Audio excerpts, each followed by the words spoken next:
My name is Richard Curtis, and I've made most of my life I've spent making movies that have made Hugh Grant rich and very unhappy. But I have a sort of second job, which is running this charity called Red Nose Day. And when I was in about 1986, I went out to Africa, saw some terrible things, came home, and myself and my friends who were in comedy thought, let's try and do something very, very entertaining and use that to try and raise money. And in the UK, Red Nose Day has become almost like a public holiday. There's a huge 7-hour TV show. Everybody in schools and offices does fundraising things. We sell lots of noses and t-shirts and records. And so it's just an event where we hope that by people actually enjoying themselves, that we can actually, in the end, save and change children's lives home and abroad. When I went out to Africa during a famine in Ethiopia and the Sudan, I did realize still the joy that there was amongst the people whose lives were very hard. And so I found there was no contradiction between the idea of comedy and having a good time and, you know, caring for your fellow humans. So the idea of Red Nose Day from the very beginning was have fun, watch television, and then we'll show a few appeals which will show where the money that you might give can absolutely, for $5, change and save someone's life. And that's always been the theory of Red Nose Day, that if you buy a little red nose which costs $1, that 50 cents that goes to the charity will be part of a vaccination that will actually save the life of a kid as valuable as yours or mine. We've been doing it in the UK for about 25 years. And we suddenly thought it would be a fantastic idea to try and do it in America. America, the most generous country in the world, with the greatest comedy in the world. So it seemed like a very good fit. So we're trying to bring it over here, but make it really for Americans. So we're working with a huge number of, you know, American talent, directors, actors, comedians. Extraordinarily to us, we reached £1 billion, about $1.5 billion that we've raised this year.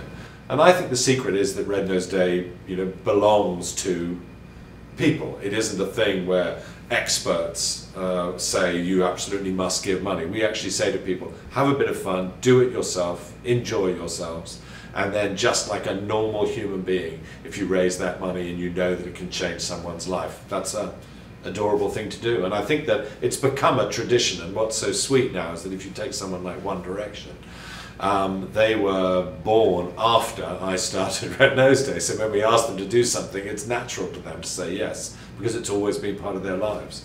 So the great dream here in America is that we can start something that'll be really enjoyable, and it might be something that happens once every year, but we've got to do well the first year, so I hope that people will find a way of enjoying themselves and giving a little bit of money if they can. If you look over who we've had over the years taking part, I mean, I think the last 3 Prime Ministers of Britain, and everyone from U2 to One Direction, from, you know, Simon Cowell to Benedict Cumberbatch to Ali G to Ricky Gervais. I think the truth of the matter is that our secret has been trying to let people do things which they really want to do, which are fun and which are enjoyable to them, rather than say do something serious and, you know, it's not a bit of work that you particularly want to do.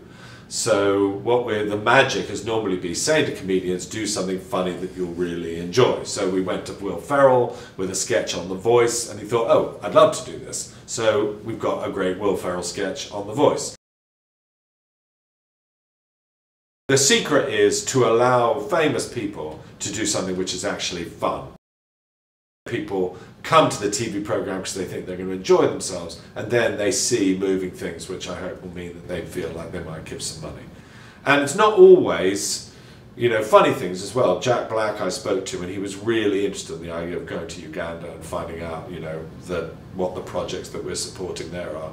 And even he, who had quite a tough time on that trip, I think has found it very rewarding. And I hope that people who watch the show will laugh at the comedy, enjoy themselves, enjoy the music, and actually be gripped by, you know, Michelle Rodriguez in Peru or Jack Black in Uganda.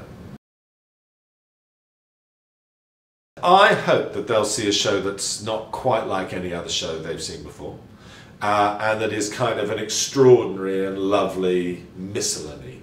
So, you know, they'll see the climax of Matt Lauer having cycled all the way from Boston to New York and Nick Cannon having danced for 24 hours. They'll see sketches with Will Ferrell, with Ben Stiller, with Bill and Melinda Gates. And they'll see, you know, amazing celebrities. We've got one little film which has got Jodie Foster, Julia Roberts, Hugh Grant, Liam Neeson in it. They'll see really fun, special, extraordinary comedy stuff. And they'll see a great live show coming from the Hammerstein Ballroom in New York. And then they'll see some really moving, touching, very short little films, which I hope will make them understand that if they just give a little bit of money, that they could really genuinely change and save the lives of children at home and overseas. So I hope that it'll be a really funny, big, entertaining roller coaster ride of a show.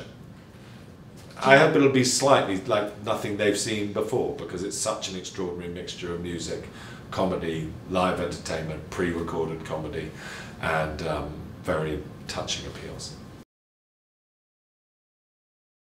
On May the 21st, I think that people will see a show where really great people are doing really great things. They're not just handing out awards. There'll be great music, great comedy, strong appeal. So it'll be a night where you see Will Ferrell being funny, Jack Black being moved, Sam Smith, John Legend singing their hearts out, John Mellencamp and Keith Urban being extraordinary, Anna Kendrick being as funny as you can imagine, all the cast of Pitch Perfect, Chris Pratt, Julia Roberts, Jodie Foster, Hugh Grant, Chris Pine, Emily Blunt, John Krasinski. You know, it's going to be a night with a lot of, I hope, high-class entertainment.